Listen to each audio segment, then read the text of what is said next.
En Mateo 24, en los versículos 37 al 39, Jesús cuenta cómo los días en los que vivió Noé serían un reflejo del fin de los tiempos. En el día en el que el Hijo del Hombre se manifieste, la sociedad sería como en los días de Noé. Se cuenta cómo llevaban a cabo sus actividades diarias, se casaban, se daban en matrimonio, comían, bebían y no prestaban atención. A pesar de 120 años de predicación, no sabían que se avecinaba el diluvio. Así será el día, dice Dios, en que el Hijo del Hombre se manifieste. La historia se repite. Estoy seguro que el Señor está observando desde el cielo. Jesús dijo, como en los días de Noé, así será la venida del Hijo del Hombre. Y hoy lo estamos viendo en el mundo. La violencia en la tierra, el egoísmo, la egolatría están ahí. Creo que todo esto le parte el corazón a Dios. Quizá la lección práctica más importante que podemos aplicar en la actualidad es: ¿qué significa subirse al arca? Vivimos en el tiempo del juicio, vivimos en el ocaso de la historia del mundo. Estamos ante el umbral de la eternidad. Y la gente tiene que darse cuenta de que es un periodo fascinante, más que ningún otro en la historia. Porque el mundo está siendo puesto a prueba y ahora es cuando la gente tiene que prepararse para encontrarse con Dios.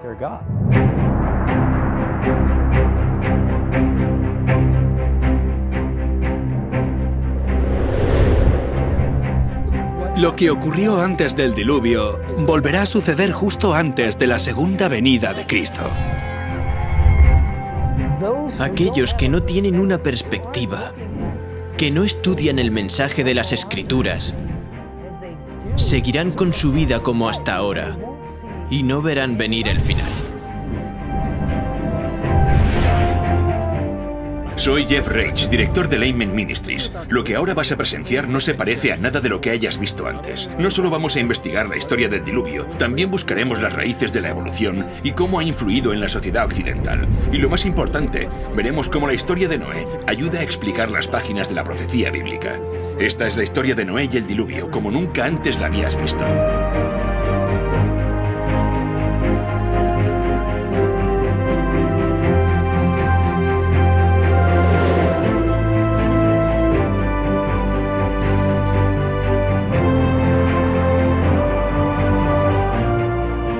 Hoy muchos cristianos esperan la próxima venida de Cristo y se preguntan qué le deparará al planeta Tierra. Harían bien en volver a leer la historia de Noé y el diluvio, porque esa extraordinaria historia de la Biblia revela más del futuro de lo que muchos de nosotros pensamos. De hecho, las pruebas están por todas partes.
Como en los días de Noé.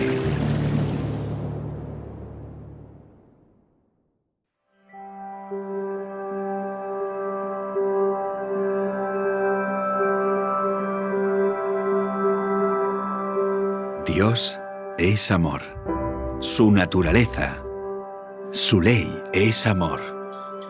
Siempre lo ha sido y siempre lo será. Cada parte de la creación, desde el más pequeño de los insectos que flotan bajo un rayo de sol hasta las vastas galaxias en el lejano espacio exterior, todo es la expresión de su amor inescrutable.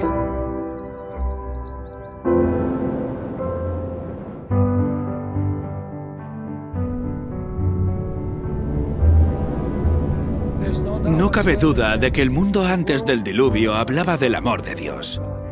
Todo era absolutamente precioso. Su amor se expresaba en todo lo que se podía ver. Desde la forma de vida celular más pequeña al ser más complejo creado por él, Adán, todo era perfecto. Si pudiéramos viajar al pasado para saber cómo era el mundo antes del diluvio, pensaríamos que era prácticamente otro planeta. Abundaban los alimentos. Abundaba la belleza en la naturaleza. Las montañas no eran escarpadas, inhóspitas ni peligrosas como las de hoy. Eran majestuosas, suaves, onduladas, cubiertas por un manto de tierra y plagadas de todas las flores imaginables. Muchos creen que muchos animales y plantas se extinguieron entonces. No había frío extremo, ni calor extremo, ni climas áridos. El clima no era extremo. Y no había esas horribles tormentas que tenemos ahora. Los árboles estaban cubiertos de parras y pequeños zarcillos cargados de frutas que las envolvían en perfecto orden. En el Génesis se menciona cómo subía el agua. Era un vapor que regaba la tierra. El suelo se regaba por un sistema de riego automático. Según el capítulo 2 del Génesis, subía un vapor de la tierra. La lluvia era algo desconocido. Piedras preciosas, oro y plata abundaban en la superficie de la tierra. Describe un paraíso que, en muchos aspectos, era la biosfera perfecta que permitiría que tanto seres humanos como animales prosperaran. La esperanza de vida de las personas era muy larga, según la información que la Biblia nos da. Cuando Dios lo creó, dice, es bueno, bueno, muy bueno. Y frente a toda esa belleza, el hombre pecó. No tenía excusa, porque Dios ya le había provisto todo. Todo estaba en armonía. Y todo era perfecto. Resulta obvio que no vivimos en un mundo perfecto. De hecho, si consideramos que más del 70% de la Tierra está cubierta de agua, este planeta ni siquiera resulta demasiado acogedor para la vida humana. Además, hay lugares yermos y fríos, grandes desiertos, cordilleras. O bien fue así, o es que ocurrió algo que cambió fundamentalmente la superficie de la Tierra. El diluvio cambió por completo la geografía de la Tierra. Estos elementos rotos de la naturaleza nos revelan el verdadero horror del pecado. Y lo que vemos en nuestro mundo es la consecuencia de eso. El hombre empezó a buscar la felicidad en el egoísmo, el pecado y la maldad. Pero Dios, que es amor, dijo, aún quedan personas y deseo salvar a tantos como pueda. Voy a darles una advertencia. Si aún hay alguna posibilidad de redimirlos y acuden a mí, serán salvos. Y al crear el arca, creó un vehículo por el que podían salvarse. Y Noé era el mensajero de quien podían aprender. Dios nos está advirtiendo. Dios nos transmite mensajes proféticos. Darles la espalda será desastroso como lo fue en los días de Noé. La historia de Noé y el diluvio es en muchos aspectos una demostración literal de las profecías del Apocalipsis. Acompañadme a estudiar las profecías del Apocalipsis regresando a los días de Noé.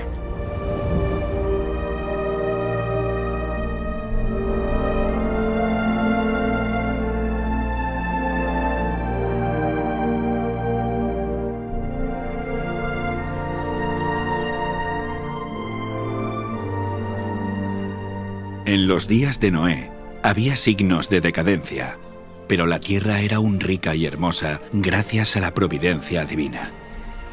Las colinas estaban pobladas con árboles majestuosos que sostenían las parras cargadas de frutas. Vastas llanuras revestidas de verdor y del dulce aroma de miles de flores. Los frutos de la tierra eran de una gran variedad y de una abundancia casi ilimitada. Los árboles superaban en tamaño, belleza y perfecta simetría a los más hermosos del presente. Su madera era fina y noble, muy parecida a la piedra y apenas un poco menos duradera que esta. Abundaban el oro, la plata y las piedras preciosas. La raza humana aún conservaba mucho de su vigor original. Solo unas pocas generaciones habían pasado desde que Adán tuvo acceso al árbol de la vida, y la vida del hombre aún se contaba en siglos.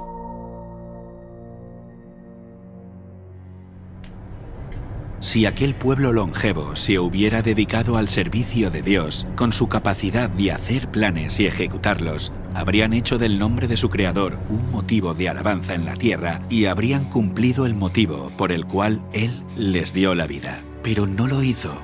Había gigantes, hombres de gran estatura y fuerza, conocidos por su sabiduría, hábiles en la elaboración de las obras más maravillosas. Pero la culpa en que incurrieron al dar rienda suelta a su maldad fue proporcional a su destreza y habilidades mentales.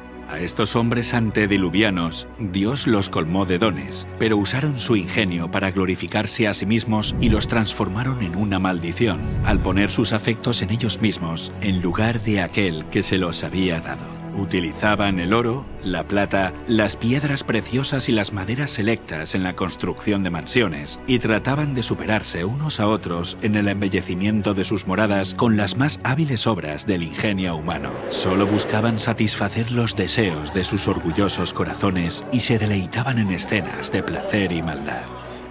Sin deseos de conocer a Dios, pronto negaron su existencia. Adoraban la naturaleza en lugar de al Dios de la naturaleza. Ensalzaron la inteligencia humana, adoraron el trabajo de sus manos y enseñaron a sus hijos a adorar a los ídolos. Construyeron altares a sus ídolos en los verdes campos y bajo la sombra de hermosos árboles. Arboledas extensas que conservaban su follaje durante todo el año eran dedicados al culto de dioses falsos. Estas arboledas estaban conectadas a hermosos jardines a través de largas y sinuosas avenidas, adornadas de árboles cargados de frutos y de toda clase de estatuas. Todo estaba provisto de aquello que agradara a los sentidos y fomentara los deseos sensuales del pueblo, y así inducirlo a participar del culto idólatra. Los idólatras de falsos dioses dotaron a sus deidades de atributos y pasiones humanas. Así, el modelo de carácter se degradó al nivel de la humanidad pecaminosa. Y vio Dios que la maldad de los hombres era mucha en la tierra, y que todo designio de los pensamientos del corazón eran de continuo solamente el mal.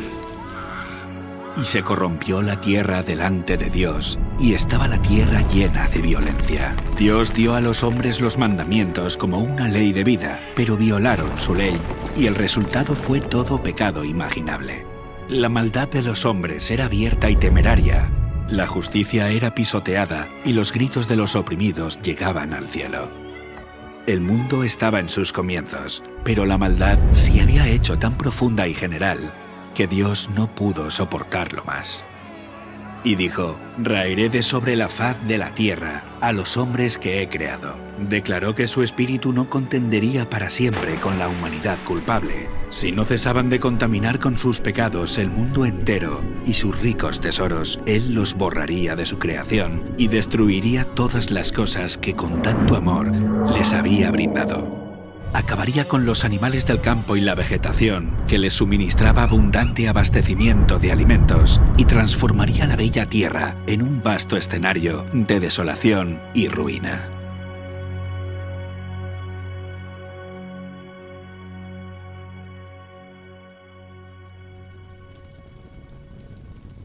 «120 años antes del diluvio, el Señor contó su propósito a Noé por medio de un ángel y le ordenó construir un arca. Mientras la construía, Noé tenía que predicar que Dios iba a traer sobre la tierra un diluvio para destruir a los impíos. Aquellos que creyeran el mensaje y se preparasen para este acontecimiento, arrepintiéndose y reformándose, obtendrían el perdón y serían salvos. Dios dio a Noé las dimensiones exactas del arca e instrucciones explícitas acerca de todos los detalles para su construcción. La sabiduría humana no habría podido idear una construcción de semejante resistencia y durabilidad. Dios fue el diseñador y Noé el maestro constructor. Tenía 3 pisos de altura y una puerta en uno de los lados. La luz entraba por la parte superior y las distintas secciones estaban dispuestas de forma que todas estaban iluminadas. El material que se empleó en la construcción del arca fue el ciprés o madera de gofer, que resistiría al deterioro durante cientos de años. La construcción de esta inmensa estructura fue un proceso lento y laborioso. El arca por sí misma no hubiera podido resistir la tormenta que se avecinaba sobre la tierra. Solo Dios podía proteger a sus siervos de las aguas tempestuosas. Por la fe, Noé, cuando fue advertido por Dios acerca de cosas que aún no se veían, con temor preparó el arca en que su casa se salvaría, y por esa fe condenó al mundo y fue hecho heredero de la justicia que viene por medio de la fe. Mientras Noé daba al mundo su mensaje de amonestación, su trabajo daba testimonio de su sinceridad. Así su fe se perfeccionó y se manifestó. Dio ejemplo al mundo creyendo lo que Dios le había dicho. Todo lo que poseía lo invirtió en el arca. Mientras construía aquel enorme barco en tierra seca, multitudes de todas direcciones se acercaban para contemplar aquella extraña escena y oír las fervientes palabras de tan singular predicador. Cada martillazo dado en la construcción del arca era un testimonio para la gente. Aún así, no se arrepintieron delante de Dios. No quisieron renunciar a sus pecados. Durante el tiempo que aún quedaba hasta el diluvio, su fe fue puesta a prueba, pero no pasaron la prueba. Vencidos por la incredulidad reinante, se unieron a sus antiguos compañeros para rechazar el solemne mensaje. Algunos estaban plenamente convencidos y hubieran atendido las palabras de advertencia, pero eran tantos los que se burlaban y lo ridiculizaban que terminaron participando de ese mismo espíritu. No todos los hombres de aquella generación eran idólatras en el sentido estricto de la palabra. Muchos decían adorar a Dios. Afirmaban que sus ídolos eran representaciones de la deidad y que a través de ellos la gente obtenía un concepto más claro del ser divino.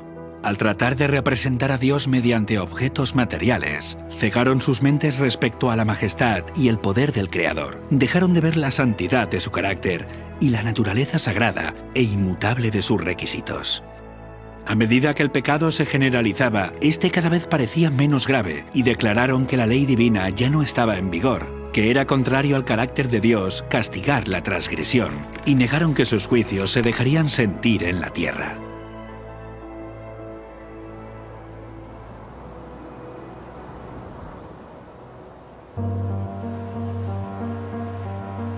Si aquella generación hubiese cumplido la ley divina, los hombres habrían reconocido la voz de Dios en la advertencia de su siervo.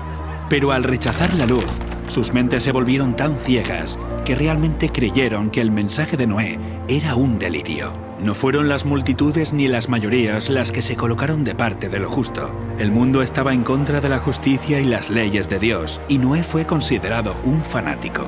El mundo se reía de la locura del iluso anciano. En lugar de humillar sus corazones ante Dios, ellos persistieron en su desobediencia y maldad, como si Dios no les hubiera hablado a través de su siervo. Pero Noé se mantuvo como una roca en medio de la tempestad. Rodeado por el desdén y el ridículo popular, se distinguió por su santa integridad y su fidelidad inquebrantable. Sus palabras iban acompañadas de poder. Su relación con Dios le proporcionaba la fuerza del poder infinito. Durante 120 años, su voz anunció a oídos de aquella generación acontecimientos que, según la sabiduría humana, estaban fuera de toda posibilidad. El mundo antes del diluvio razonaba que durante siglos las leyes de la naturaleza habían permanecido inalterables. Las estaciones se habían sucedido unas a otras en orden. Nunca antes había llovido. La tierra se había regado por una niebla o rocío. Pero con su obstinada resistencia a los reproches de la conciencia, aquella generación llenó la copa de su iniquidad y maduró para la destrucción. Su tiempo de gracia estaba a punto de concluir. Noé había seguido fielmente las instrucciones que había recibido de Dios. El arca se había terminado como el Señor había dictado, e hizo provisión de alimentos para hombres y animales. Y entonces el siervo de Dios hizo su última solemne súplica a la gente. Con anhelo indecible, les rogó que buscaran refugio mientras aún era posible encontrarlo.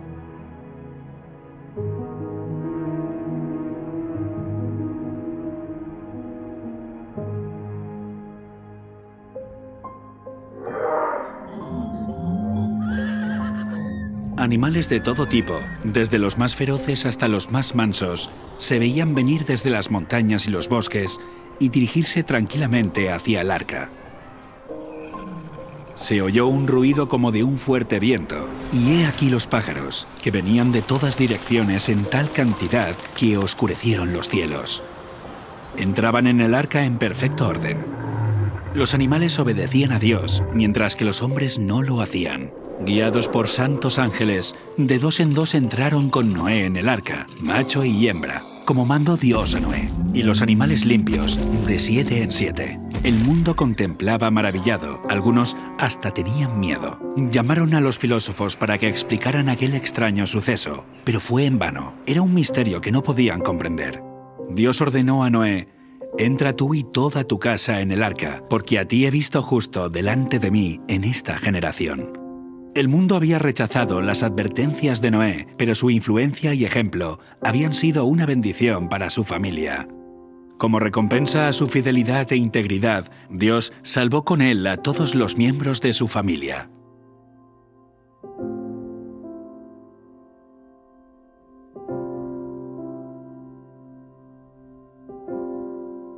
La misericordia dejó de suplicar a la raza culpable.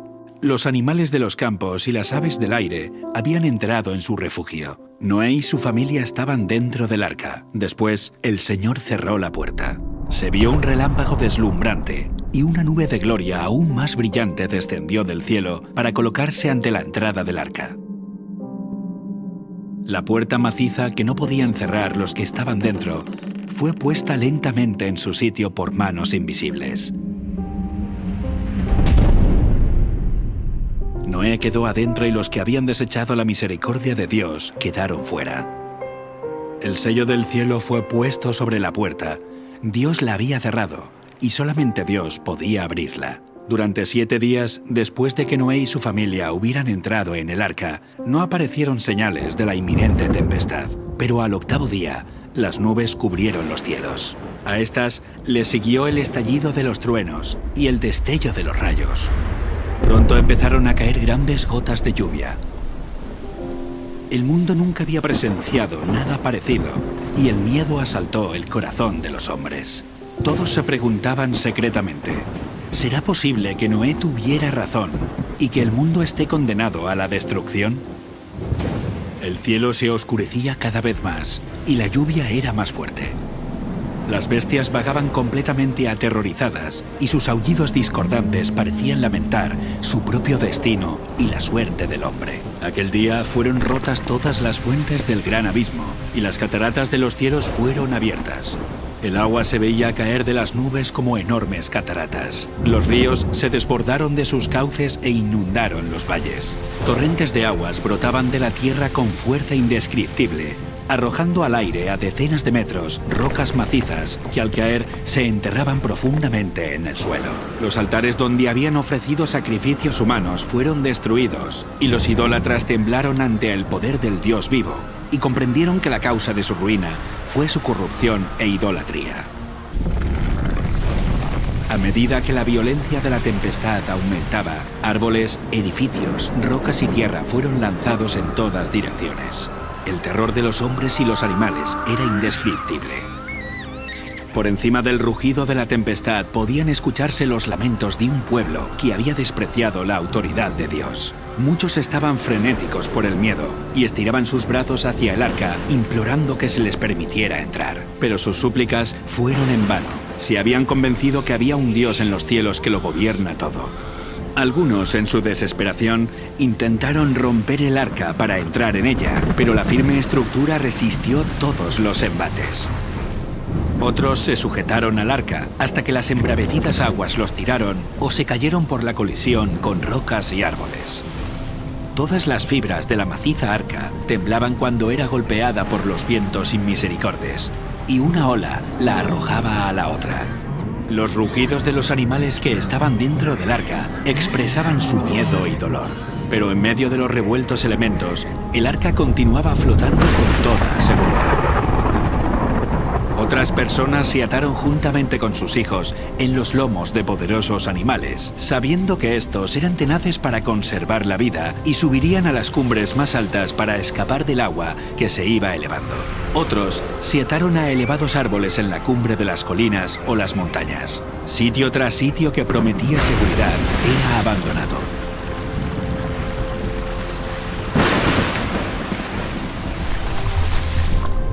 A medida que las aguas subían más y más, la gente huía a las elevadas montañas en busca de refugio.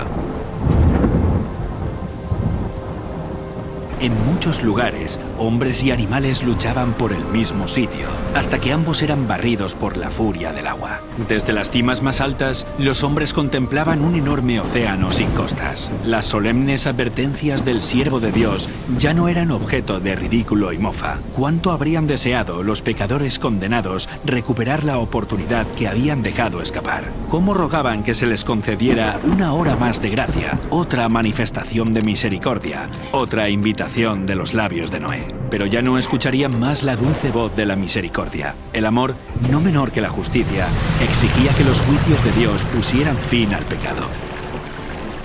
Las aguas vengadoras barrieron el último refugio, y los que habían despreciado a Dios murieron en las oscuras profundidades. Por la palabra de Dios, el mundo de entonces pareció anegado en agua. Pero los cielos y la tierra que existen ahora están reservados por la misma palabra, guardados para el fuego en el día del juicio y de la perdición de los hombres impíos. Otra tormenta está por venir, y el pecado y los pecadores serán destruidos. Dios es amor. Aún así hay un límite de tiempo para soportar la maldad. Vimos que Dios envió una inundación de agua para limpiar la maldad de aquella época, pero nos queda una pregunta. ¿Podría haber habido una catástrofe mundial sin que hubiera dejado evidencias de que realmente ocurrió? El diluvio universal es más que una historia en un libro. Está escrita en la tierra, y estas evidencias físicas permanecen como testigos y son un aviso para nosotros. Comencemos investigando el juicio.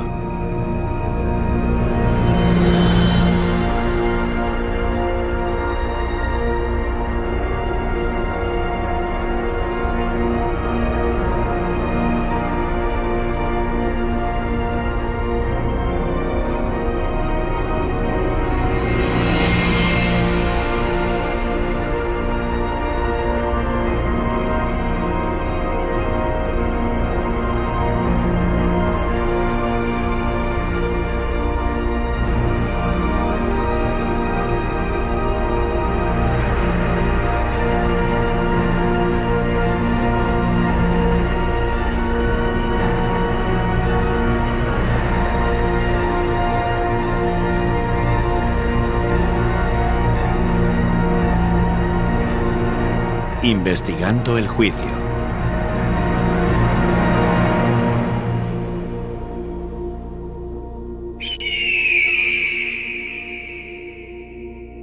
Una de las características únicas y más hermosas del Gran Cañón son los estratos sedimentarios de diferentes colores que están en las paredes del cañón a lo largo de kilómetros. Estos niveles están formados por roca caliza y arenisca, que es lo que genera ese arco iris en las rocas. Es una de las cosas que hace que el Gran Cañón nos parezca tan bonito cuando lo contemplamos. Pero estos estratos no son únicos del Gran Cañón, aunque nos dan una gran pista acerca de cómo se formó. Los estratos rocosos que vemos en la Tierra por todas partes, por lo general están en capas. Casi todas las rocas sedimentarias están depositadas por el agua.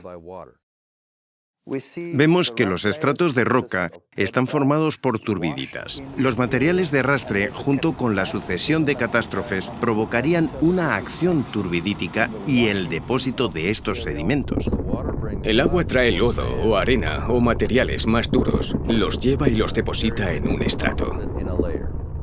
Así es como se forman las típicas rocas que vemos en la columna estratigráfica. Hay diferentes tipos de sedimentos que terminan formando estratos de rocas, cada uno con un aspecto muy diferente entre sí, uno encima del otro. Pero la cuestión es, ¿cuánto tiempo pasó desde la formación de uno de estos estratos hasta el siguiente? La tendencia general es creer que a lo largo de millones de años, el océano avanzó sobre el continente, depositó una capa de sedimentos y luego se retiró, dejando el suelo seco otra vez. En este periodo seco, que habría durado decenas de millones de años, este sedimento habría sido expuesto a los elementos del clima y la erosión. Si la capa no se cubre lo suficientemente rápido, suceden muchas cosas. Las plantas crecen, las raíces la atraviesan, los animales quedan enterrados, las corrientes de agua abren canales y galerías. No se mantiene intacta.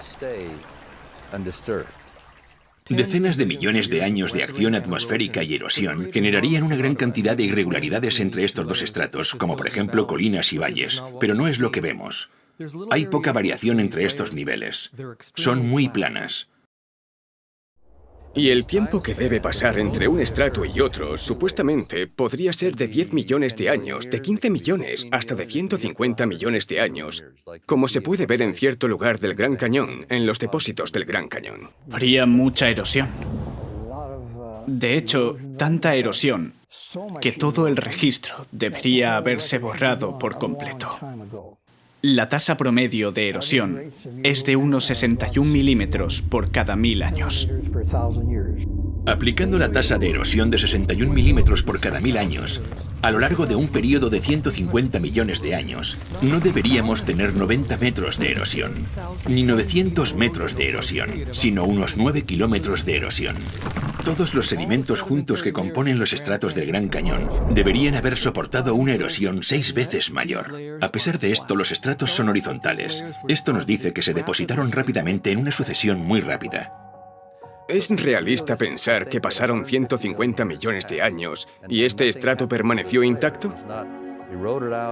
No se erosionó formando galerías. Es como si no hubiera pasado el tiempo entre los diferentes estratos. El clima está en continuo cambio y la superficie de la Tierra cambia con él. Las tormentas eléctricas, inundaciones, huracanes, terremotos y el viento, entre otros factores, transforman y esculpen la superficie de nuestro planeta.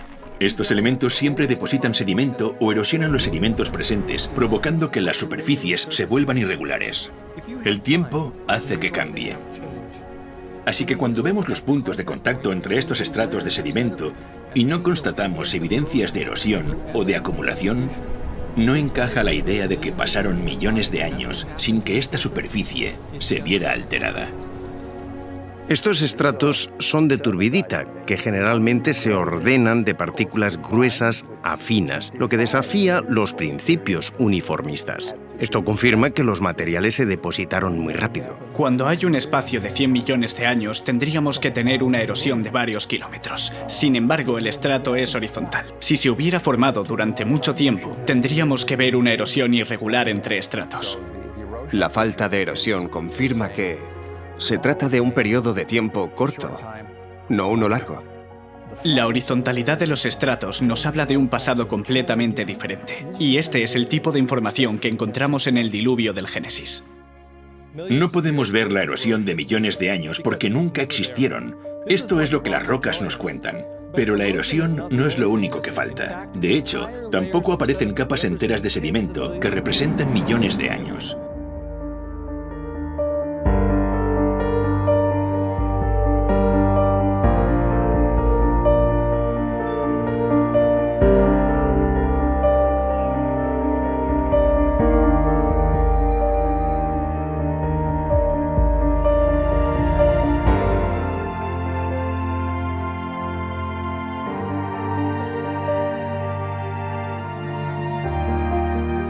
Aquí en el Gran Cañón puedes ver que detrás de mí está esta roca que es ligeramente rojiza. Es arenisca coconino. Está justo encima de esta más oscura de aquí que se llama ermitaño pérmico. Aquí falta un estrato de sedimento entre la arenisca coconino y el estrato ermitaño pérmico, llamada la formación Schnebly Hill. Aquí podemos ver la arenisca coconino con color más tenue y por debajo de esta se encuentra la formación de Schnebly Hill, que faltaba en el Gran Cañón. Debajo de la formación Schnebly Hill está el ermitaño pérmico, aunque más oscurecida, por la vegetación del valle. Esta es la formación Schnebly Hill. Son más de 240 metros de roca, que corresponderían a 6 millones de años. Y el problema que tiene la ciencia es que no puede quitar ese estrato de piedra, porque en la mente del geólogo moderno, cada estrato está asociado a un periodo de tiempo. Eliminar un estrato de roca significa que tenemos que quitar ese periodo de tiempo. La solución para ello sería, que los niveles inferiores se formaron. Los que faltan deberían estar ahí porque el tiempo ha transcurrido igual. Pero justo en esa zona la erosión ha debido hacer desaparecer toda la capa hasta el estrato anterior sin que hayan quedado huellas. El siguiente estrato se habría depositado encima. El problema con eso es que el contacto es totalmente horizontal, como la lámina de un vidrio sobre otra, sin que hayan quedado evidencias de esos patrones de erosión que mostrarían una degradación o desgaste profundos. No tenemos ninguno de estos escenarios. ¿Por qué las grandes eras geológicas son un desafío? Porque no hay evidencias de erosión. La formación de Snebly Hill no se encuentra entre estos dos estratos y no hay ninguna evidencia de erosión. Esto nos dice que apenas pasó tiempo entre la formación de estos estratos y que se depositaron rápidamente en un evento catastrófico. Por esta razón, no encontramos la formación de Snebly Hill entre estos estratos del Gran Cañón, y volvemos a constatar esto mismo a tan solo 144 kilómetros de aquí. El Gran Cañón es un ejemplo geológico fantástico de catastrofismo y desafía a las teorías modernas que tratan de explicar estas incoherencias.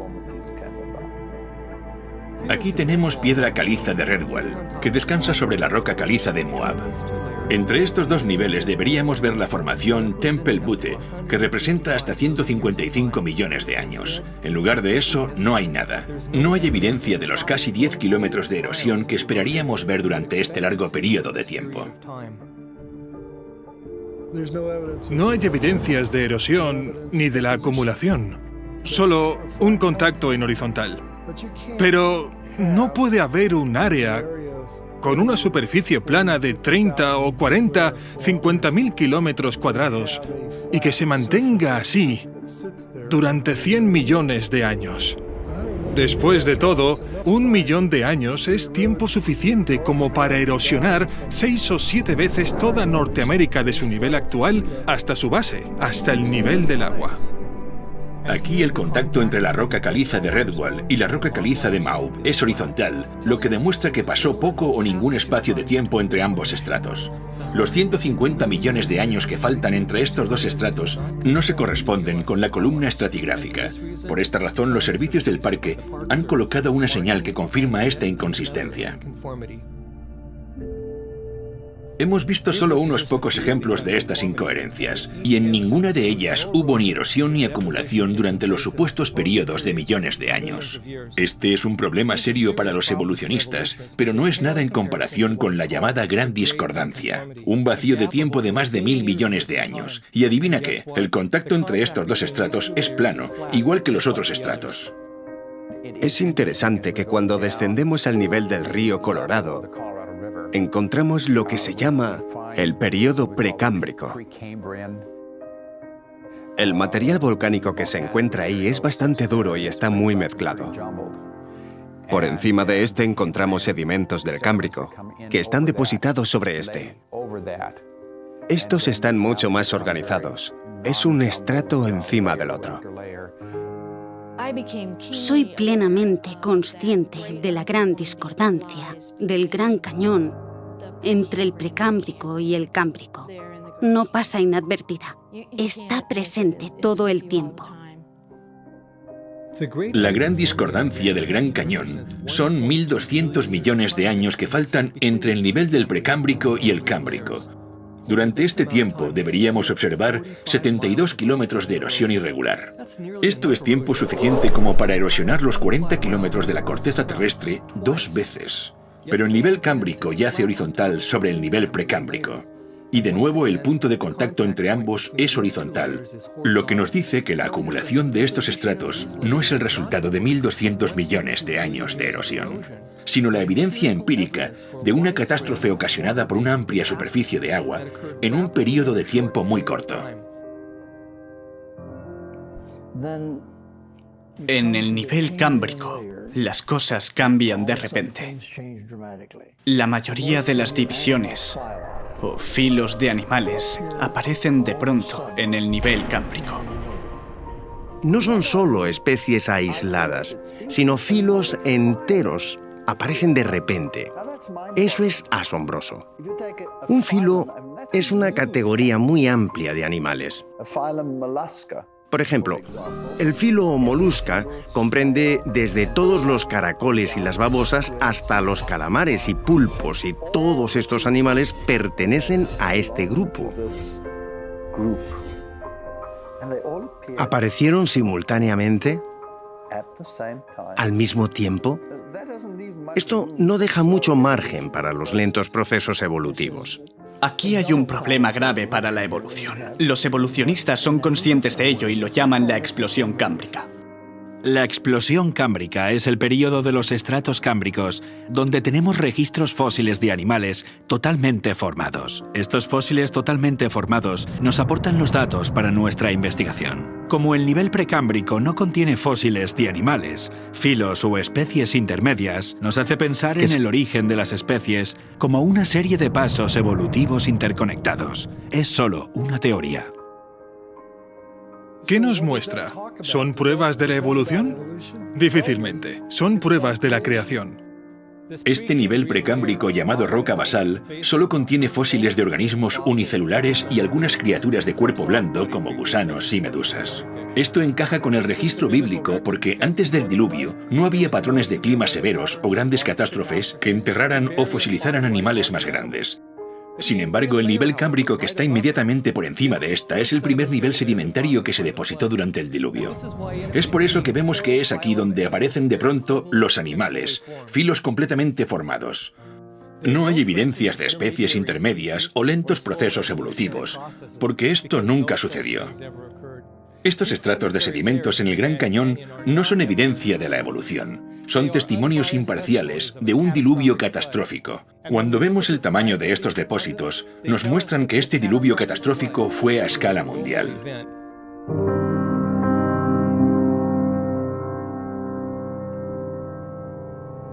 El Gran Cañón está ahí, y en los márgenes se pueden ver los estratos.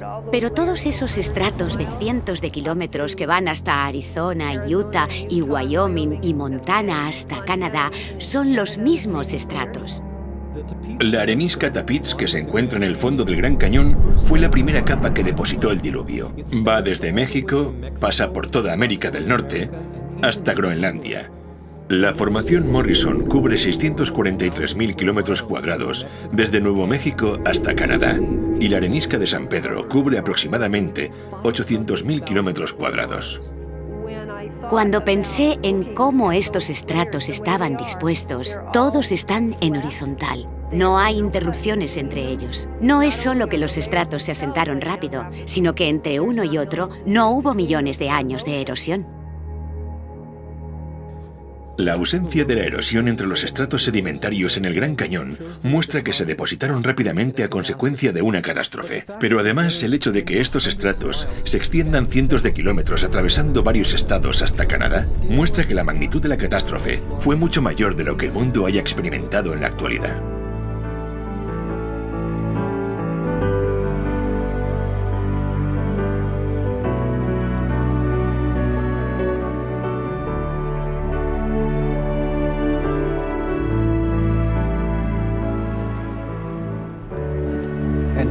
Tenemos evidencias de un diluvio universal cuando observamos los sedimentos, estudiando su estructura, en los fósiles encontrados en esos sedimentos y, ¿por qué no?, también en lo que llamamos la columna estratigráfica. Encontramos el cámbrico, el ordovícico, el silúrico, el devónico, el carbonífero y el pérmico. Esas son algunas de las grandes estructuras que vemos. Las podemos encontrar en Estados Unidos. Vamos a Europa y adivina qué, encontramos las mismas secuencias. Vamos a Asia y encontramos las mismas secuencias. Vamos a Australia y encontramos las mismas secuencias. No solo encontramos las mismas secuencias en la estructura y en el contenido, también en el contenido fósil. Para mí, esto demuestra que algo tuvo que pasar en todo el mundo. Si no fuese de forma simultánea, estuvo muy cerca de serlo. para que se depositaran estos sedimentos y todas las estructuras sedimentarias. Intento centrarme en las cosas que se han registrado y nos han ayudado a darnos cuenta del aspecto universal del diluvio. Por ejemplo, lo que llamamos las calizas de Creta del Cretácico y que se encuentran en todo el mundo. La capa de Creta se deposita bajo el agua. Se forma a partir de los esqueletos de carbonato de calcio de foraminíferos, que son organismos marinos. Y hay grandes cantidades de estos organismos. Este estrato se extiende en todo el continente y de continente a continente. Y solo pueden depositarse estando bajo el agua. Por lo tanto, todo el mundo debió estar bajo el agua al mismo tiempo. Estas son pruebas tan convincentes de un diluvio universal que realmente uno necesita de mucha imaginación para contemplarlo como una serie de avances y regresiones periódicas del mar. Y esos son solo un tipo de depósitos que nos dicen que sucedieron cosas de escala mundial, porque tenemos Creta en varias partes del mundo y todas ellas están en la misma posición dentro de la columna geológica. Encontramos que están sobre arena que contiene hierro, que llamamos arenisca glauconítica. Y encontramos la arenisca glauconítica en Inglaterra. Podemos encontrar el mismo estrato de calizo en Estados Unidos, en Alabama. Podemos encontrarlo en Australia. Y adivina qué, sí, siempre está sobre las areniscas glauconíticas y tienen siempre los mismos tipos de fósiles. Este es el kit de la cuestión, y es una prueba de que sucedió algo similar en todo el mundo. Estoy en el margen sur del Gran Cañón a una altura de 2.000 metros sobre el nivel del mar. Estoy aquí sobre lo que llamamos la formación de roca caliza Kaibab. Esta roca caliza se encuentra en toda Nevada, Utah, Arizona e incluso tan lejos como el estado de California. Y está repleta de fósiles marinos. El hecho de que encontremos aquí fósiles marinos nos dice que este estrato debió formarse rápidamente porque es la única manera de que se produzca la fosilización. Hay ciertos tipos de formaciones de roca caliza. Algunas formaciones de rocas calizas características del Gran Cañón y de otras áreas durante el Paleozoico se encuentran también en Europa y Asia y en otras partes del mundo. Estas rocas calizas son muy típicas porque están distribuidas por todo el mundo. En los estratos hay cosas que aquí son características y que están en todo el mundo. Un poco más arriba se aprecian otras características iguales en todo el mundo y un poco más arriba las rocas presentan otras características homogéneas en todo el mundo y así podríamos seguir. Hay muchos ejemplos de esto. Pero ¿por qué están en todo el mundo? La mejor forma de explicarlo es mediante una catástrofe a nivel mundial. La extensa distribución de caliza de Creta y otras capas sedimentarias se corresponde con lo que se esperaría ver en una catástrofe mundial. Pero los fósiles considerados con frecuencia como pruebas de la evolución, en realidad son evidencia de la historia del diluvio del Génesis. Encontrar los mismos fósiles en las mismas capas, en todo el mundo, es otro punto destacado que da consistencia al relato de un diluvio universal, un fenómeno mundial. Y cuando vemos los registros fósiles, encontramos fósiles más pequeños, menos complejos en el fondo. Y conforme subimos por la columna estratigráfica, encontramos una complejidad cada vez mayor. Y esto ha llevado a muchas personas a creer en una progresión evolutiva en el registro fósil que iría de lo simple a lo complejo. De hecho, no sucede así. No existe ningún animal simple. Todo animal, toda criatura encontrada es muy compleja. Mucha gente habla sobre eso como la primera aparición de vida. Quisiera sugerir que no deberíamos verlo como un registro de vida, sino un registro de muerte. Es el primer registro preservado de las cosas que murieron. Tenemos esta compleja destrucción por agua, el diluvio. Y conforme estos sedimentos se están depositando, también se depositan y quedan atrapadas las formas de vida conforme van muriendo.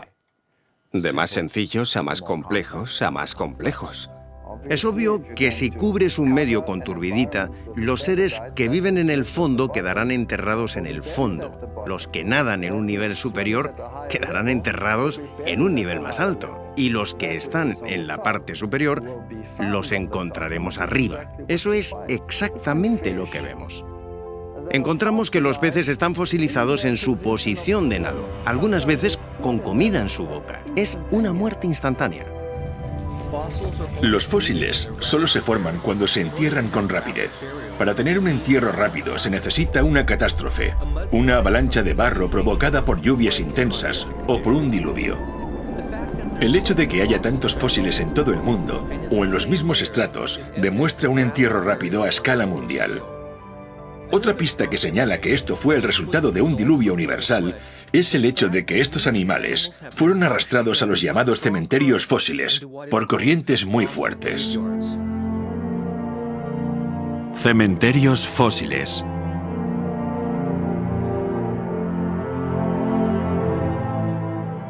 Los cementerios fósiles son algo con lo que la mayoría de las personas no están familiarizadas. Están asociadas a una mortandad masiva.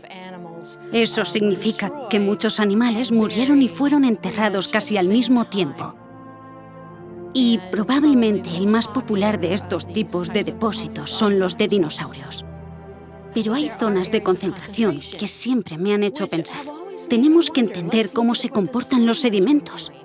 Tal vez se trataba de zonas bajas y esos animales fueron arrastrados y depositados en una depresión, de manera que las aguas que movían estos cuerpos los concentraron ahí.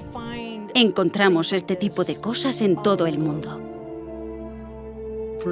Por ejemplo, hay estratos en el centro de Utah con braquiópodos. Los braquiópodos son como las almejas. Hay, quién sabe, millones de estos organismos formando estos estratos. Eso es un cementerio fósil, una cantidad de fósiles desmesurada. En este momento estoy trabajando en un yacimiento óseo en Wyoming, donde tenemos restos de 10.000 dinosaurios o más. Esto verdaderamente nos habla de una catástrofe. No se forman yacimientos óseos sin que haya una catástrofe. Al menos en nuestro yacimiento encontramos que los huesos no están como esperaríamos que estuvieran si un grupo de animales hubiera muerto en un periodo de tiempo muy amplio. En lugar de eso, los huesos están desarticulados y organizados según su tamaño. Hay huesos grandes al fondo y huesos pequeños arriba, y la única manera de que esto pase es que toda esta gran cantidad de restos fueran transportados como si una corriente los arrastrara hacia las aguas más profundas y los huesos se clasificaran conforme se iban moviendo. Por ejemplo, la cuenca Karoo es enorme y los dinosaurios y las criaturas están orientados según la dirección de la corriente del agua. El pensamiento moderno diría que estos animales debieron depositarse en cuencas de ríos y después se esparcieron prácticamente por todo el continente. Eso sería un río gigante. No es algo que suceda hoy en día. Habría que imaginarse un mundo completamente diferente en el pasado. Hay tantas cosas que apuntan hacia un diluvio universal.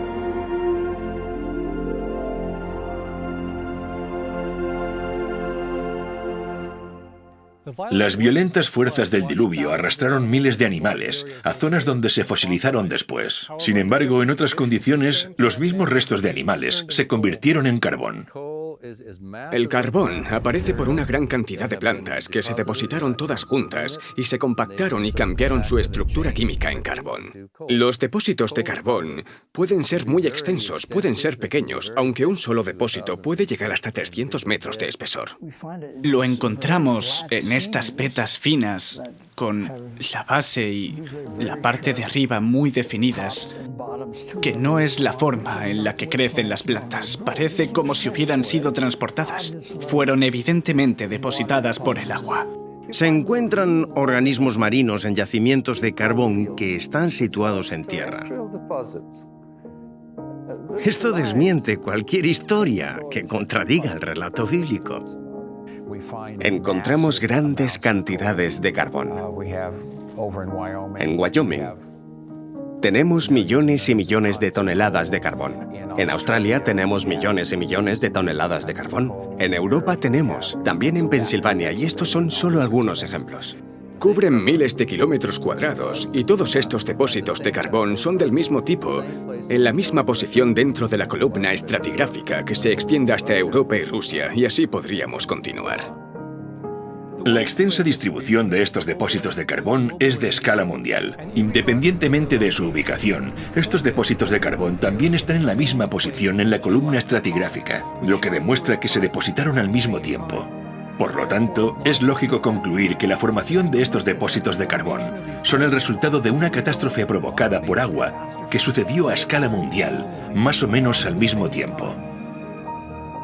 Se estima que se necesitan de 600 a 900 centímetros de vegetación para formar 30 centímetros de carbón. Algunos depósitos de carbón tienen más de 30 metros de espesor, lo que requeriría más de 60 o 90 metros de vegetación cubriendo un área de decenas de miles de kilómetros cuadrados. Cuando los científicos ven la cantidad de carbón que tenemos en la Tierra hoy en día, se dan cuenta de que no hay forma de que la vegetación del planeta pudiera cubrir esa cantidad de carbón. Y estoy de acuerdo con eso. La diferencia es que ellos creen que el carbón es el resultado de la acumulación de millones de años de vegetación. Pero la Biblia nos dice que la Tierra antes del diluvio era un planeta verde y exuberante.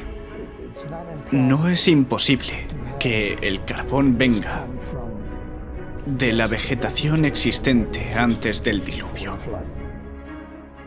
Muchos científicos creen que cuando se formó el firmamento, la Tierra estaba sometida a poco más de 2 atmósferas de presión.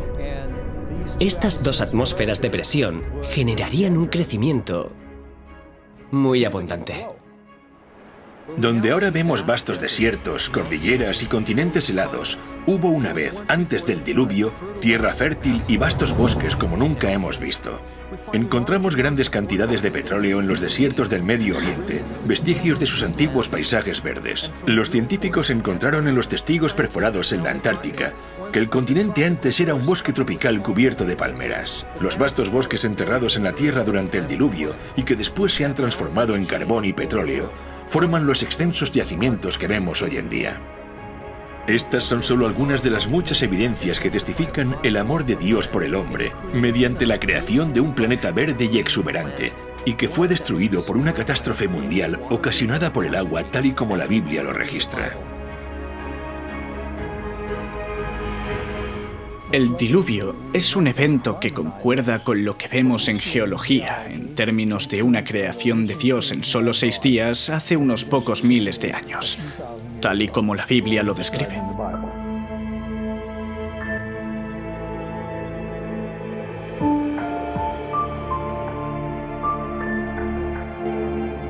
Hay tantas evidencias que no es posible investigarlas todas en tan poco tiempo, pero mirando a gran escala todo el panorama, vemos que la Tierra nos habla por sí misma.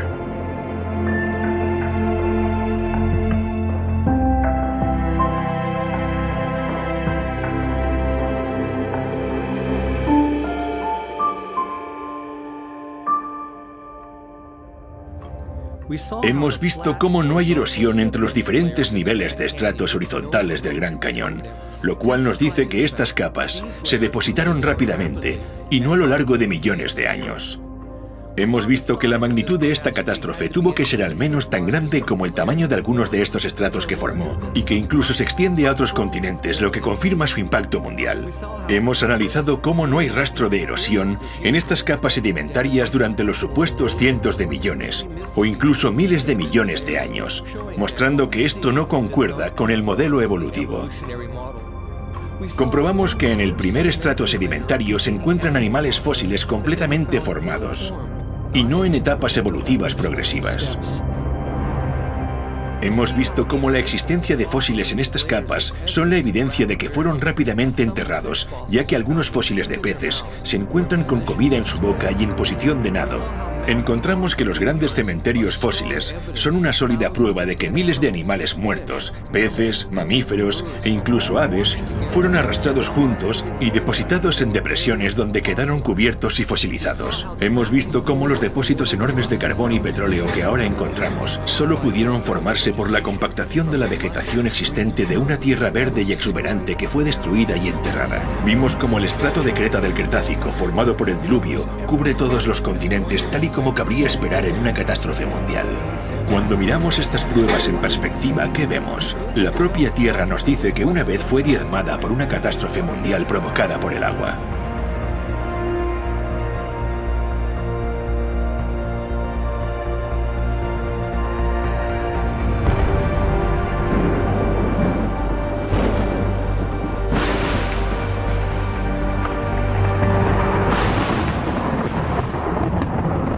o habla a la tierra y ella te enseñará. Los peces del mar te lo declararán también. ¿Qué cosa de todas estas no entiende que la mano de Jehová la hizo? Si el mundo está lleno de evidencias, ¿por qué por algunas de las mentes más brillantes de la comunidad científica rechazan la historia del diluvio tal y como se encuentra en la Biblia? Os daré una pista. Es algo que poco tiene que ver con las evidencias.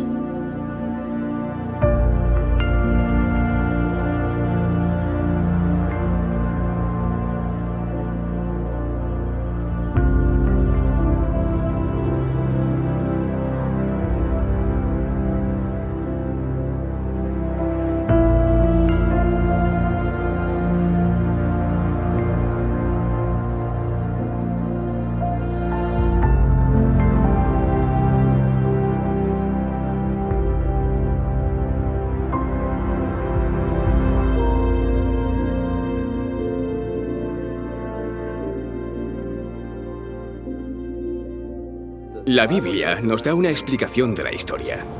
Cuando la Tierra y la vida fueron creadas perfectas, pero todo cambió por culpa del pecado. Si eso es verdad, ¿por qué tantos científicos se oponen radicalmente a este punto de vista? La razón tiene más relación con la forma de ver el mundo que con las evidencias. Dejar a un lado las creencias religiosas no resuelve el problema. El prejuicio no es un problema religioso, es un problema humano. No importa lo que profesemos, tanto si yo digo que soy cristiano y rechazo la biología evolutiva, como si soy un evolucionista y rechazo el cristianismo, o si me encuentro confundido en algún punto intermedio. En cualquier caso, todo lo que hacemos, todo lo que vemos, todo lo que decimos y comprendemos, nuestra visión del mundo, cómo formulamos nuestras ideas, nuestros pensamientos a partir de lo que vemos y conocemos del mundo alrededor de nosotros, se ven afectados inalterable e inevitablemente por estas dos visiones. La visión del mundo tiene una fuerte influencia en lo que percibimos y el tipo de preguntas que nos hacemos. Si tu interpretación de los datos está limitada por tu forma de ver el mundo, es obvio que vas a reducir el tipo de conclusiones a considerar.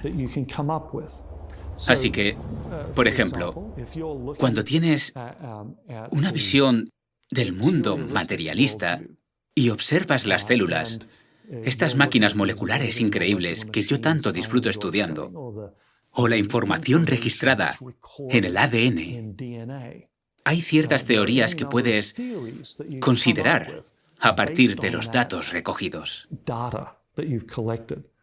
Pero si eres un materialista, ninguna de tus teorías te van a sugerir que una mente inteligente escribió esa información en el ADN. Esa teoría no está permitida. La evolución contradice las leyes de la física. Todo se transforma de un nivel superior a uno inferior. Siempre hay una regresión, nunca sucede al revés. Es la ley de la termodinámica, y la vida desafía la ley de la termodinámica.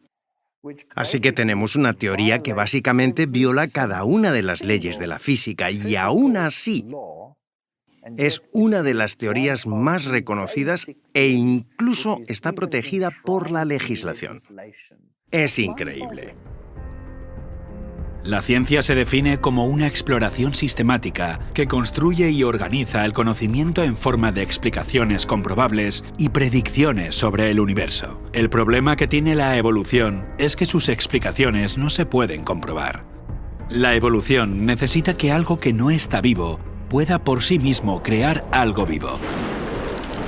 Este misterioso suceso no se ha observado en ningún lugar de la naturaleza ni en un laboratorio y por lo tanto no sigue el método científico, así que no puede establecerse como un hecho científico.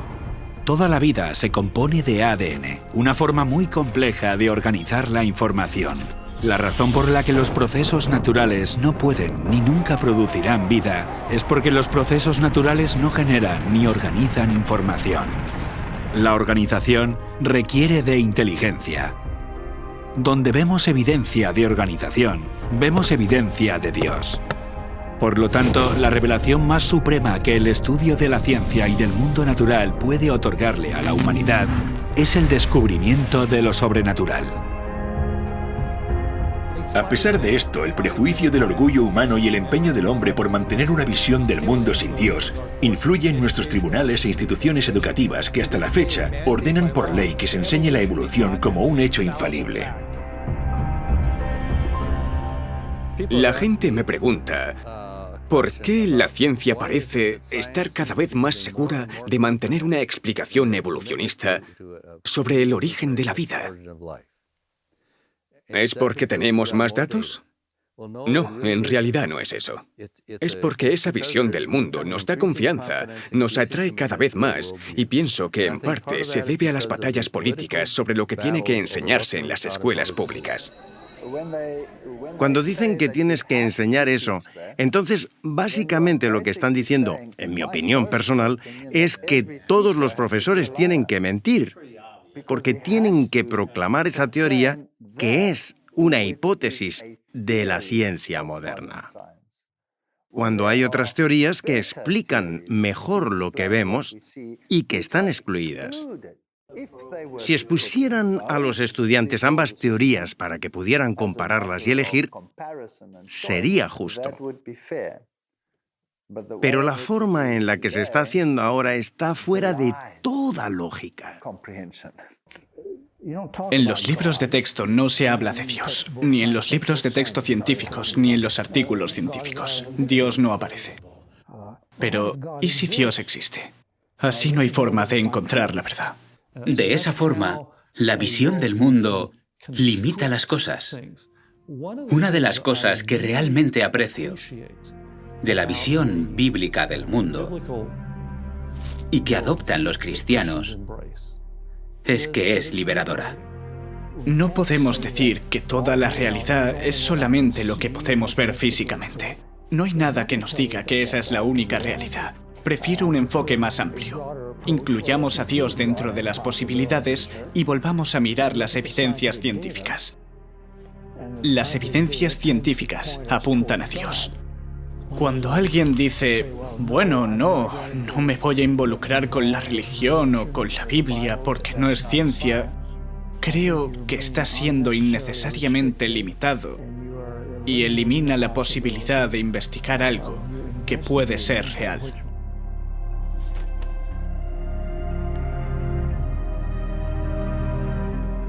La ciencia tiene cierto atractivo para la mente independiente y el corazón de los humanos. La ciencia es el reino de lo humano. Es lo que hemos hecho. Es lo que sabemos. Mientras que la religión, la fe, el cristianismo, es el reino de Dios. Pienso que el principal impedimento para aceptar la historia bíblica de los orígenes son las consecuencias que conlleva aceptarlo.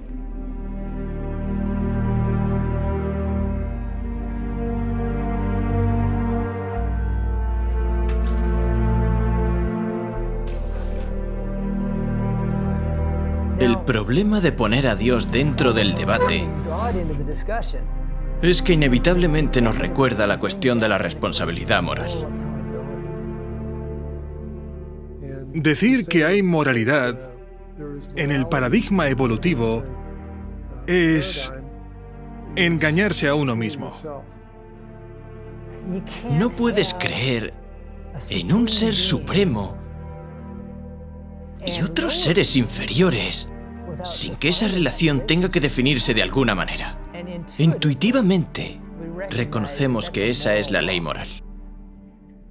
Es posible que no nos sintamos bien cuando somos examinados bajo esa luz.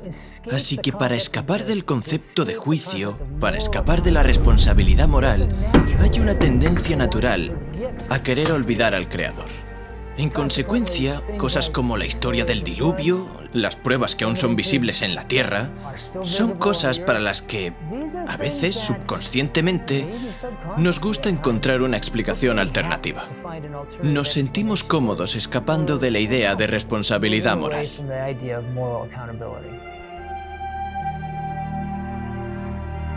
Eliminar la responsabilidad moral implica reescribir la historia del mundo, y esto es precisamente lo que ha ocurrido. Se adoptó una nueva visión del mundo, en particular una visión del mundo que no incluía la historia del diluvio, intentando así eliminar el juicio de Dios y en consecuencia toda responsabilidad moral. Pero ¿cómo es que tuvo éxito una visión tan radicalmente distinta? La oportunidad perfecta surgió hacia el final de la Edad Media.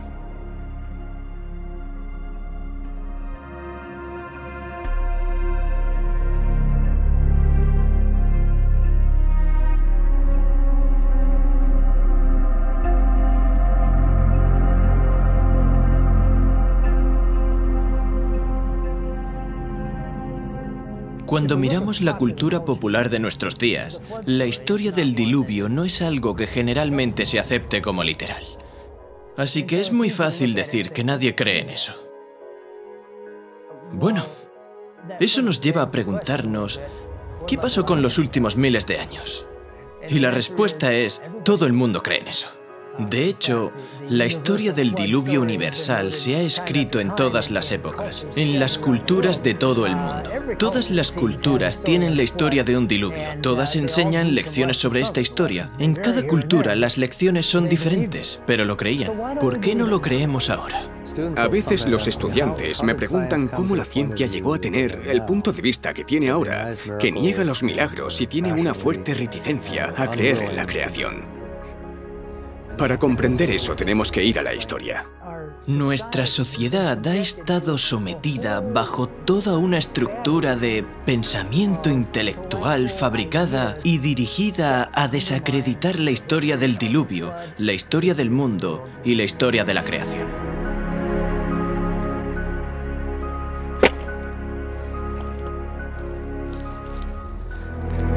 El gran encubrimiento, ocultando el juicio.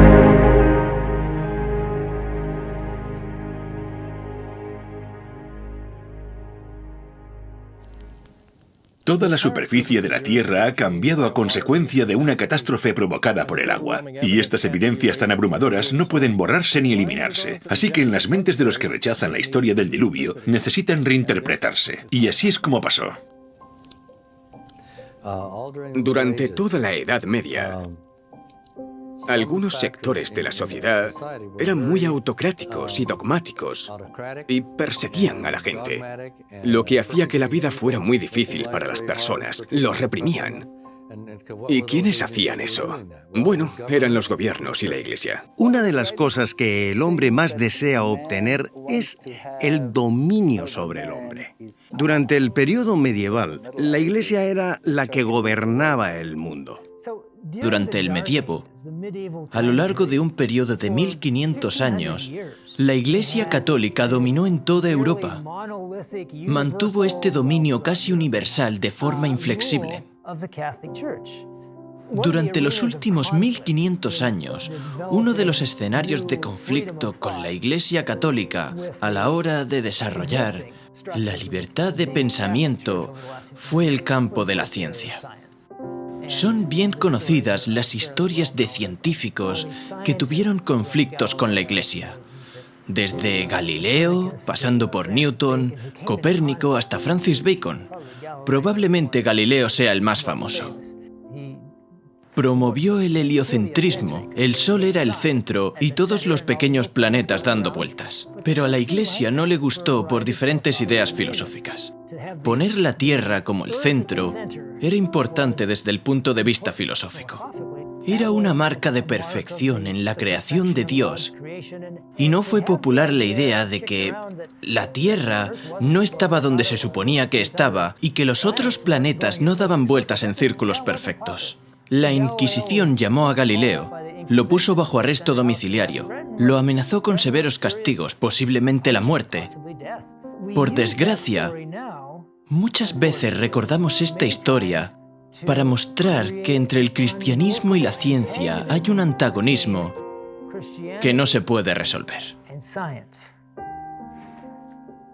Esto no es lo que deberíamos aprender de esta lección, porque cuando vemos las enseñanzas de la Iglesia durante el medievo, en muchos casos no tiene nada que ver con lo que dice la Biblia. El mundo ha estado sometido a un pensamiento religioso muy rígido. Y cualquier cosa que se saliera de ese esquema tan restringido se consideraba que iba en contra de la verdad, en contra de Dios, contra la Biblia, y debía ser eliminado por la fuerza mediante la acción de la Inquisición y con la pena de muerte. Finalmente, se llegó a un punto en el que la gente estaba cansada de eso. Estaban hartos de eso.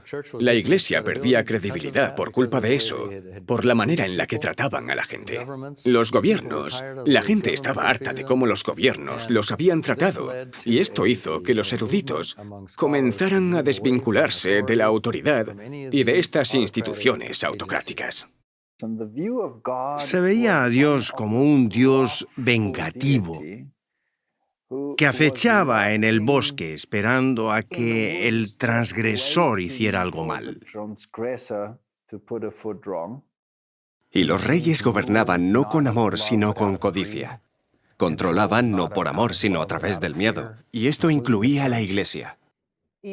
Al ver que este poder abusivo había prevalecido en Europa, rechazaron rotundamente a la Iglesia católica. Y claro, según su forma de pensar, esto significaba que habían rechazado definitivamente el cristianismo. Eso hizo que la sociedad se volviera más atea. Y la mentalidad del hombre es, bueno, ¿cuál era esta fuerza que me restringía? La fuerza que restringe cualquier expansión de la mente es Dios. Así que deshagámonos de Él, deshagámonos de Dios para que podamos crecer intelectualmente. Eso es lo que sucedió en la Revolución Francesa.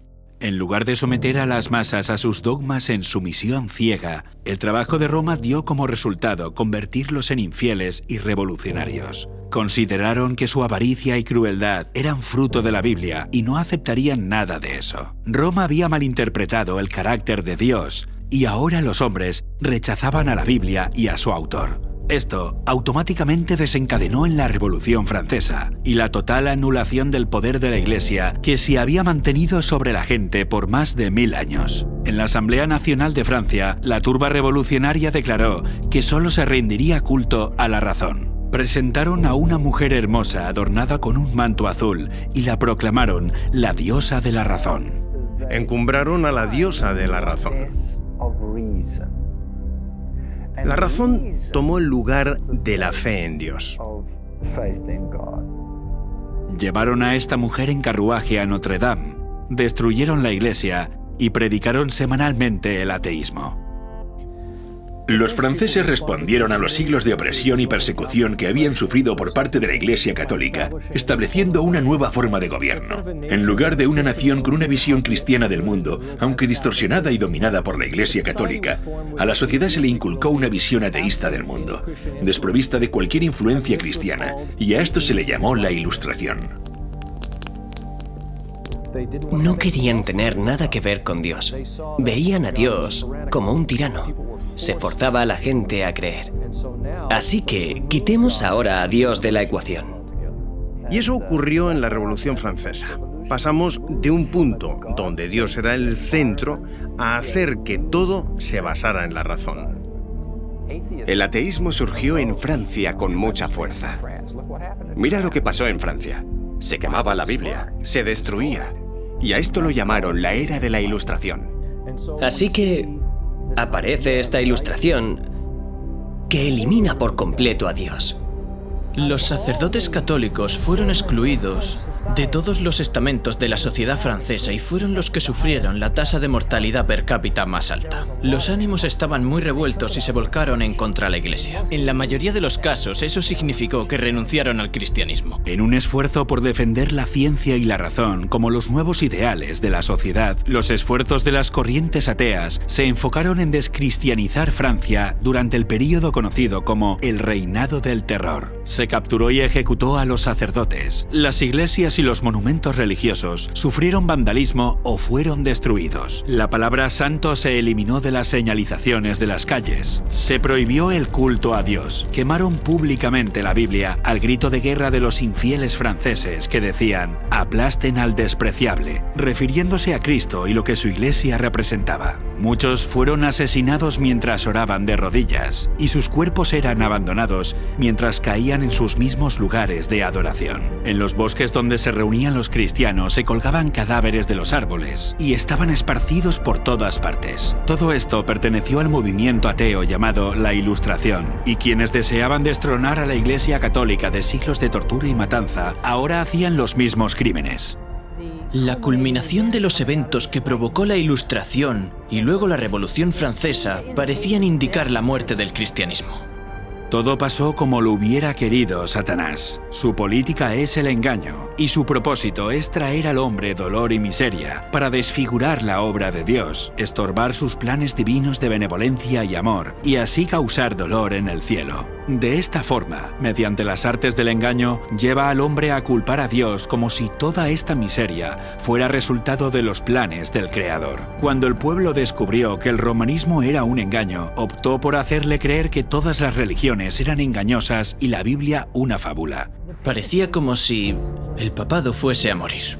La sociedad era libre de considerar una alternativa diferente, digámoslo así. Esta era de la Ilustración, este libre pensamiento, fue en realidad el inicio de lo que llamamos la ciencia moderna. Este movimiento no dependía de ninguna autoridad. Esto sucedió en el periodo que llamamos la Ilustración. Ya no tienes nada que te ate. Puedes explorar. Puedes empezar a observar. Y puedes empezar a usar la razón humana. De hecho, la gente comenzaba a desconfiar de los gobiernos y de la Iglesia. Querían pensar por sí mismos y lograr mayor libertad para el hombre. Y esta libertad se reorientó en muchas direcciones que incluyen romper con la idea de que Dios existe.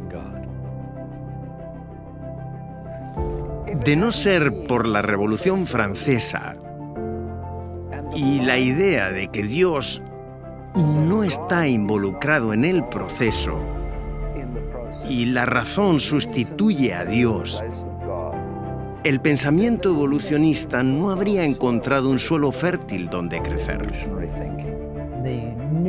En la nueva generación de científicos que estudian la Tierra, los más notables son Lyell y Darwin. Surgieron en el siglo XIX. Charles Lyell fue un geólogo que introdujo por primera vez el concepto de que había grandes periodos de tiempo en el desarrollo de las características geológicas y después escribió la obra Principios de Geología. Este punto de vista geológico que Lyell expone en su libro se conoce como uniformismo. El uniformismo establece que los procesos que se han desarrollado y que han ocurrido en el pasado son semejantes a los que tenemos ahora. Si hay algo que en la actualidad necesita mucho tiempo para desarrollarse, también en el pasado debió necesitar mucho tiempo.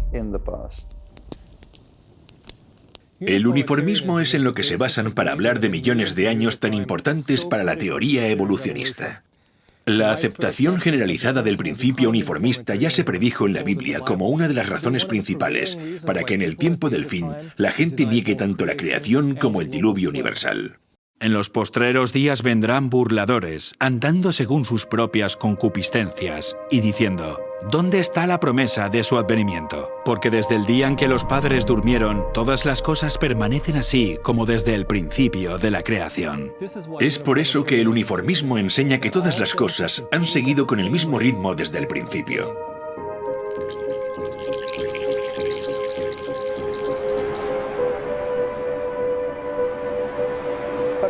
Pero ¿y si hay una catástrofe? Si hay una gran tormenta y todo el material que el uniformismo dijo que desaparecía lentamente, desaparece así de rápido. Y eso es lo que vemos.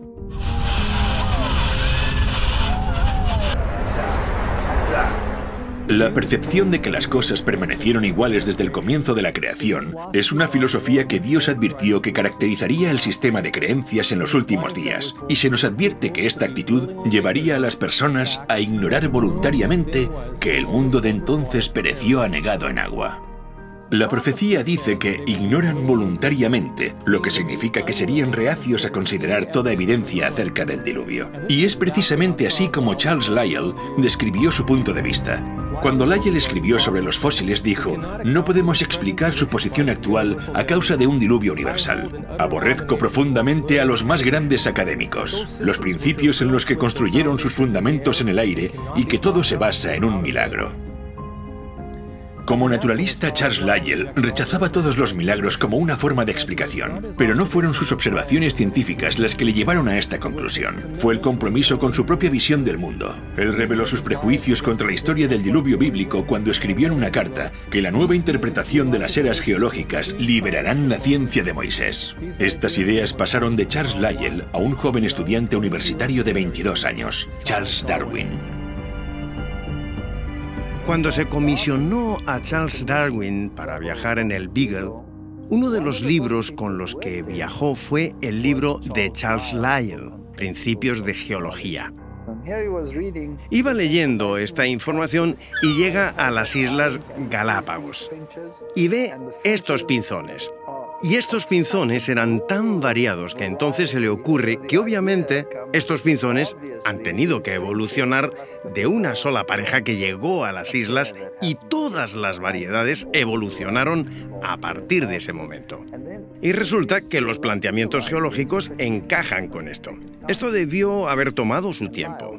Y las ideas de Lyell empiezan a calar. Entonces piensa, si esta variedad que veo aquí se desarrolló y cambió con el tiempo mediante la selección natural, entonces Dios no creó nada.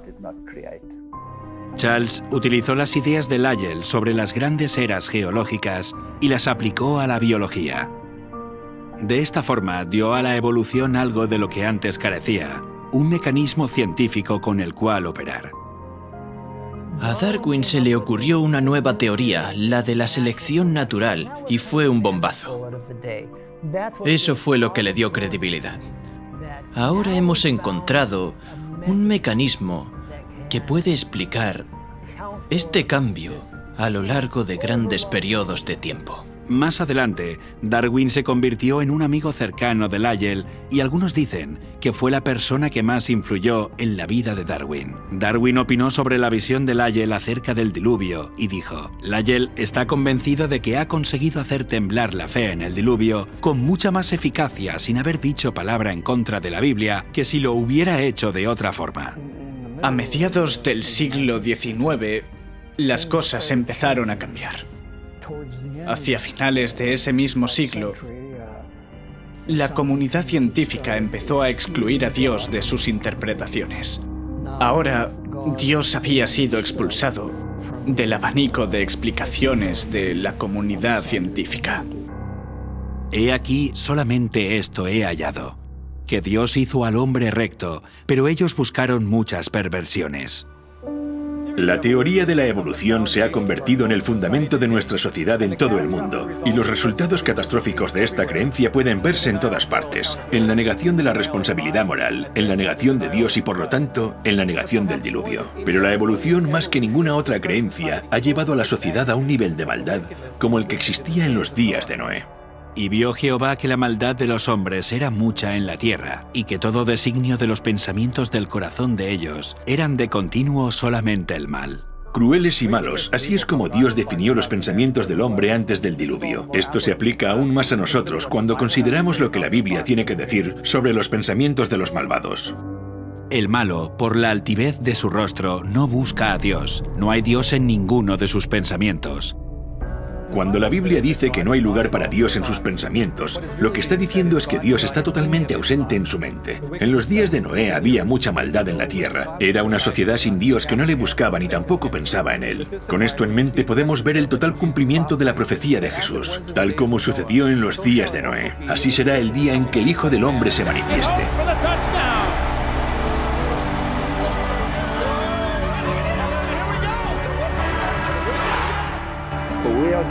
Estamos llegando a un punto en el que Dios está completamente excluido, incluso de los sistemas políticos y de las leyes que se aprueban. Le están borrando de la existencia humana y de la mente de forma totalmente intencionada. Hoy nos encontramos en el mismo punto. Muchas cosas pasaron antes del diluvio. Concretamente, la Biblia nos dice que la tierra estaba llena de violencia. Y la gente, evidentemente, no solo eran culpables de ser violentos, más bien parece que se entretenían con la violencia. Y esto es algo que pasa actualmente en el mundo. Muchas personas sofisticadas y agradables se sorprenderían con la idea de ser culpables de asesinato, pero no le dan mucha importancia a entretenerse viendo cómo otras personas cometen asesinatos. Pasa lo mismo con el adulterio. La gente dirá que no cometerían adulterio, pero se entretienen viéndolo y la Biblia habla sobre esto. No solo son los que lo hacen, sino también los que se complacen con los que lo practican. En la actualidad tenemos el concepto de que se puede hacer lo que a uno le dé la gana. La falta de respeto a la palabra de Dios comenzó a finales del siglo XVIII y a comienzos del siglo XIX. La evolución eliminó la conciencia de que Dios es nuestro creador, que tenemos un creador, que tenemos un Dios personal y que hay un juicio. Si crees en la evolución, es absurdo creer en un juicio. Pero si no creemos que en el pasado Dios provocó el diluvio, ¿por qué voy a creer que Él va a destruir el mundo con fuego? No tiene sentido. Así que si puedo hacer que niegues el diluvio, básicamente conseguiré que niegues la destrucción eterna del mundo tal y como lo conocemos. Mientras nuestra cultura globalizada se aleja de la idea de que hay unos principios morales absolutos y nuestra cultura evita adoptar un modelo moral, vemos cómo se incrementa el sufrimiento, el crimen y la miseria de forma proporcional hasta el punto de que ni siquiera se respeta la vida misma. Mientras las cosas siguen empeorando en nuestro mundo, se hace evidente por qué es necesario un juicio justo y por qué también fue necesario en los días de Noé. El mal se había fomentado hasta el punto que ya no hubo solución. Habría continuado a ese nivel para siempre, lo que habría supuesto un universo de miseria eterna. ¿Quién querría vivir en un universo como ese durante toda la eternidad? Si ves a los padres ante las tumbas de sus hijos y la agonía y el dolor que esto conlleva, debe haber un juicio. Y es por eso que Dios ha marcado un límite para evitar que la humanidad fuese sepultada sin que quedaran testigos del amor de Dios y del propósito original de la creación, el de vivir en paz, armonía y amor juntos con Dios. Fue entonces que Dios tuvo que intervenir para que no se perdiera la historia acerca del amor de Dios. Así que Dios tuvo que intervenir. Dios es amoroso, Dios es paciente, pero como le dijo Moisés, aunque es paciente y ofrece abundante perdón y misericordia, no tendrá por inocente al culpable. Hay un tiempo para el juicio. Y el Señor dijo, no contenderá mi espíritu con el hombre para siempre, porque ciertamente él es carne, mas serán sus días 120 años. El texto dice que hubo 120 años de avisos y súplicas. El juicio no vino así como así, aunque los que prefieren ignorar que Noé lo advirtió durante los 120 años que estuvo predicando, pueden pensar que sí lo hizo. El juicio siempre ha estado atenuado con la misericordia, pero la misericordia no impide el juicio. Llegará el momento cuando la lluvia caerá.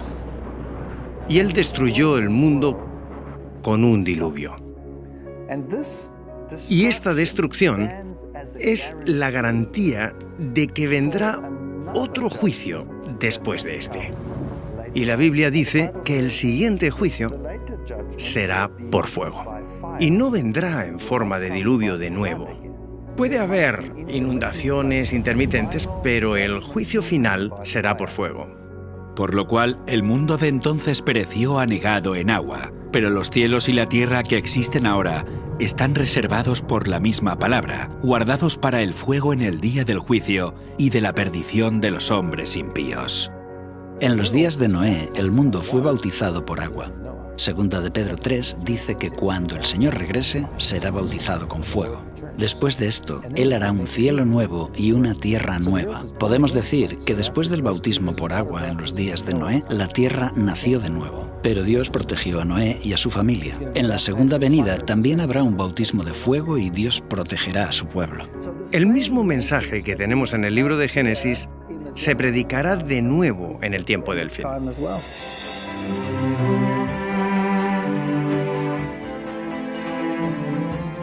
En el fin de los tiempos los días de Noé se repetirán, y las rocas y fósiles de la tierra permanecen como testimonios de este suceso. Como sucede en la historia del Génesis, la propia tierra es tanto un registro como una profecía que nos advierte de que otro juicio está por venir. ¿Pero cuándo? En el tiempo del fin, el hombre recibe 3 advertencias inmediatamente antes de la segunda venida de Cristo. Estas advertencias son dadas por 3 ángeles y son conocidas como el mensaje de los 3 ángeles.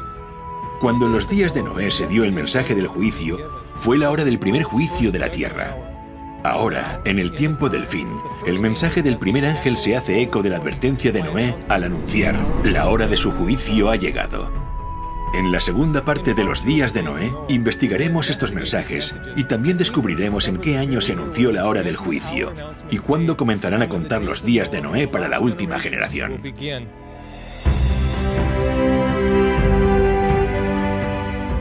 La historia del arca es prácticamente un paralelo al mensaje de los 3 ángeles.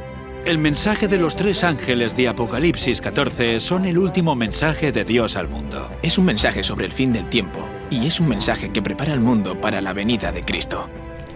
Noé siguió las instrucciones de Dios en la construcción del arca, y veremos cómo este mensaje de los 3 ángeles apunta hacia una antigua estructura diseñada por Dios, que revela las instrucciones que debería seguir el pueblo de Dios en preparación para su segunda venida en el tiempo del fin.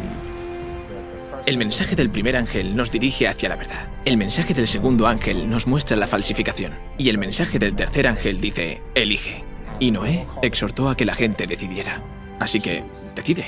Haz tu elección, pero debes saber que esta decisión es definitiva. La hora del juicio viene. Hace tiempo que la gente está siendo advertida, porque Dios ama al hombre y quiere salvarlo. Dios volverá a ver la maldad del hombre y dirá que los pensamientos de su corazón y su mente son de continuo solamente el mal, y Él traerá de nuevo el juicio. Este es un mensaje de advertencia, es un mensaje de amor, pero también es un mensaje que avisa de un juicio inminente.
Cuando conocí la verdad bíblica, también fue el momento de tomar una decisión.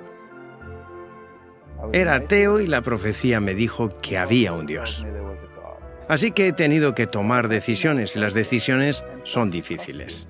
Cuando tomé la decisión de no creer más en la evolución, sino predicar sobre la creación, esto trajo consecuencias, porque yo era zoólogo y estaba en una universidad secular en el departamento de zoología. La consecuencia fue que renuncié. No estaba dispuesto a transigir con aquello por lo que creo que era un beneficio económico.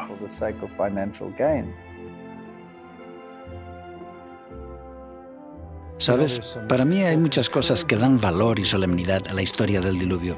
Una de ellas es que tú no puedes esperar a que el mensaje se haga popular. Si realmente necesitas aceptar la verdad, no importa lo que está haciendo el resto del mundo. Alguien dijo una vez que una idea tonta sigue siendo una idea tonta aunque millones de personas la crean. Y aunque Noé representaba a una minoría, ahora está claro que estaba en lo correcto. Y Dios cuida a las personas que siguen firmes aunque la verdad no sea popular. Mi fe cristiana no depende de la ciencia que practico. Aún así, uno no puede evitar preguntarse, si Dios es el autor de ambas, ¿no deberían entonces coincidir? ¿Por qué no coincide el mundo natural con la explicación bíblica?